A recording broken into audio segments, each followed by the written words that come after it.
Syaitanirrajim. Bismillahirrahmanirrahim. Assalamualaikum warahmatullahi wabarakatuh.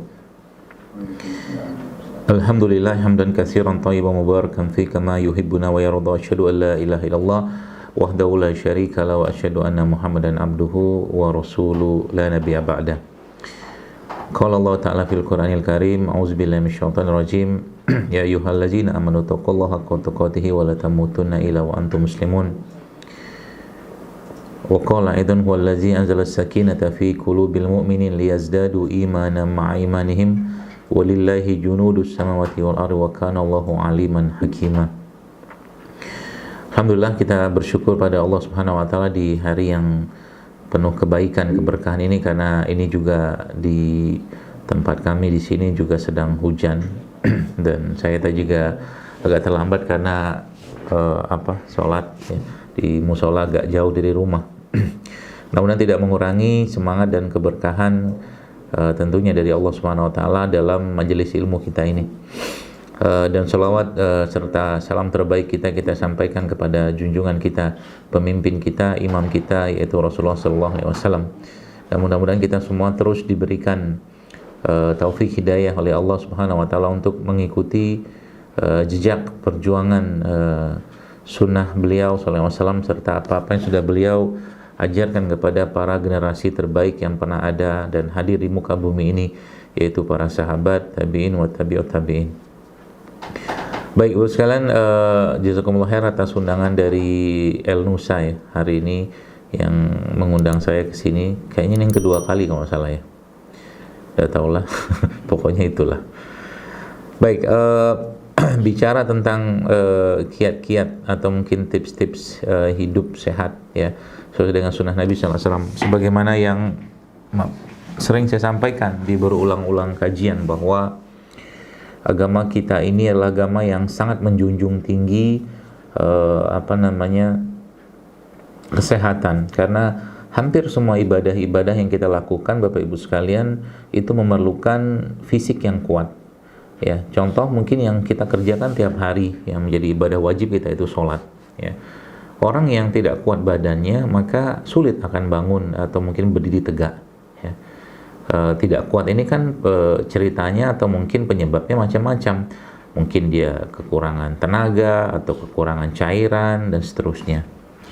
Dan ibadah yang paling puncak yang merupakan salah satu jihadnya kita, yaitu ibadah haji misalkan, itu pun perlu fisik yang sangat-sangat kuat ya. Maka Allah sendiri ya menyampaikan melalui lisan yang mulia dari Nabi kita sallallahu alaihi wasallam bahwa Allah mencintai mukmin yang kuat ya, kuat secara fisik ya, secara iman juga pastinya ya, daripada mukmin yang lemah ya. Maka salah satu doa yang kita panjatkan di pagi hari ketika zikir pagi ya, yaitu Allahumma afini fi badani, Allahumma afini fi sam'i, Allahumma afini fi basari, adalah salah satu bukti ya bahwa kita dimintakan ya terus ya, atau kita meminta terus kepada Allah agar diberikan afiat ya, kesehatan, keselamatan di dunia dan akhirat. Jadi kata kuncinya adalah ketika hal-hal tersebut tidak dilaksanakan ya, potensinya ada dua ya. Potensi pertama, orang tersebut ya, atau mungkin apa-apa yang Allah dan Nabi kita SAW perintahkan, maka orang tersebut akan berkurang kekuatannya ya. Contoh begini saja, salah satu yang kita pahami ya di dunia kesehatan, misalkan kalau Anda pernah nge-gym lah ya, atau nge-gym lah, itu biasanya instrukturnya akan selalu bilang bahwa salah satu kiat supaya tubuh itu kuat dan terbentuk massa tubuh yang kuat ya, atau mungkin massa otot, adalah tidur yang cukup ya. Dan pola-pola tidur yang disampaikan ya, itu tidak dijelaskan secara detail ya, hanya dijelaskan bahwa pola tidur 6-8 jam itu sangat baik ya untuk menjaga kesehatan dan massa otot ya. Nanti bisa ditanya tuh ke ahlinya, dan yang saya tahu seperti itu. Jadi orang yang mau membentuk massa ototnya ya, tidak akan mungkin bisa dapatkan massa otot tadi kalau seandainya tidurnya kurang gitu loh. Jadi ini bicara tentang satu keajaiban dari tubuh kita ini itu tidur saja sebenarnya panjang banget ceritanya. Itu salah satu contoh saja. Maka ketika kita melihat ke dalam Islam ya, tentunya uswah kita atau teladan kita yaitu Rasulullah SAW sudah memberikan petunjuknya kepada kita semua tentang itu. Ya, maka Nabi kita menjelaskan ya dalam sabda-sabda baginda Nabi yang mulia SAW bahwa tidur Nabi SAW itu ya itu kalau malam ya beliau tidurnya itu habis isya beliau tidur kalau tidak ada hajatan yang lain. Kemudian beliau bangun tengah malam dan itu ternyata pola-pola tidur yang sangat luar biasa untuk mendapatkan growth hormone atau hormon pertumbuhan yang sangat luar biasa yang bisa mensupport kalau ceritanya ke masa otot gitu ya. Ceritanya ke masa otot. Jadi subhanallah ya. Itu salah satu contohnya atau salah satu hubungannya ya. Jadi di saat seperti ini juga sama sebenarnya ya. Kalau kita lihat di era wabah kayak begini sekarang ya, maka tadi saya mendengar ada salah satu kalimat dari MC kayaknya ya, Pak Bambang mungkin ya, yang mengkambing hitamkan rambutan. Kambing ya sudah lama dikambing hitamkan ya sebagai penyebab kolesterol. Padahal orang kena kolesterol gara-gara makan nasi goreng, gara-gara makan gorengan seterusnya. Lalu makan kambing sekali langsung dibilang kambing kolesterol. Masya Allah ya, begitulah nasib dari agama kita ini. Umatnya sendiri yang kadang-kadang tidak yakin dengan apa yang ada pada petunjuk Nabi SAW. Contoh kambing saja, tidak apa-apa, memang kita kan belajar ya, jadi nggak masalah. Namanya juga belajar ya pasti ada kelirunya. Karena juga saya begitu dulu waktu cerita tentang bekam. Zaman saya masih aktif di dunia kedokteran konvensional sih ya. Itu nggak ada percayanya sama bekam. Ya.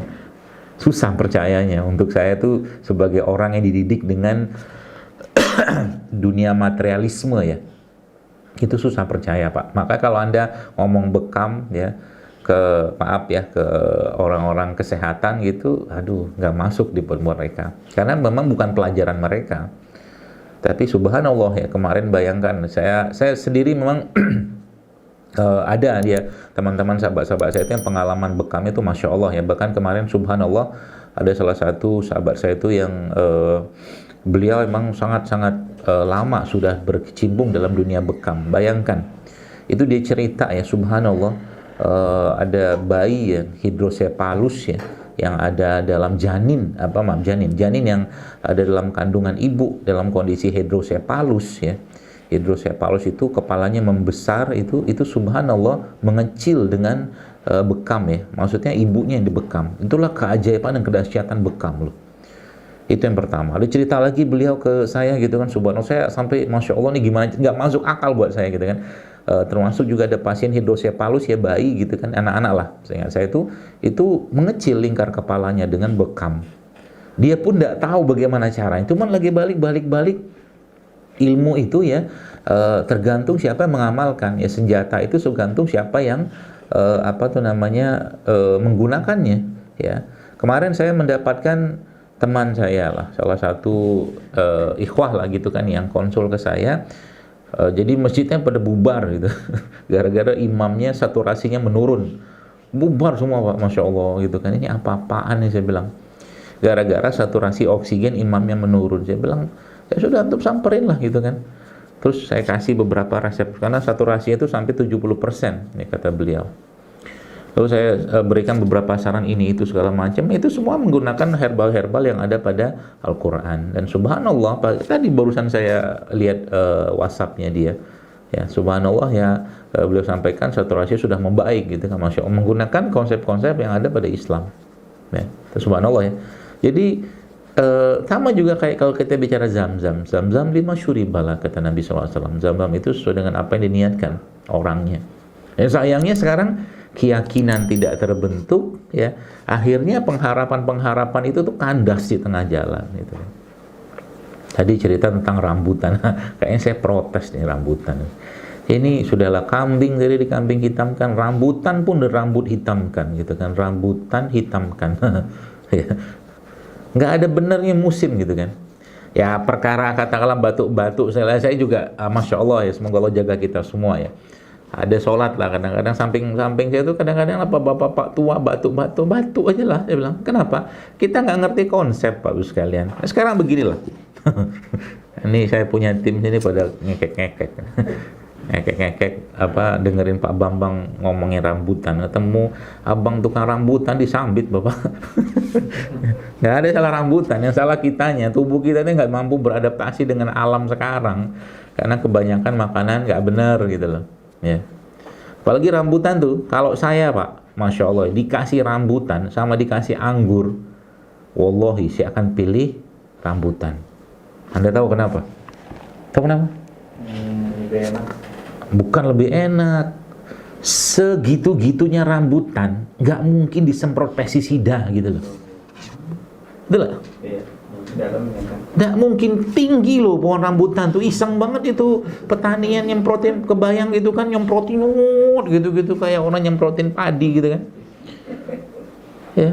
Buah-buahan yang justru malah tumbuh alami itu kita makan. Batuk itu ya memang tubuh kita tuh bermasalah gitu kan. Terus kalau batuk bubar 1 sop. Batuk kedua bubar 2 sop. La haula wala quwata illa billah.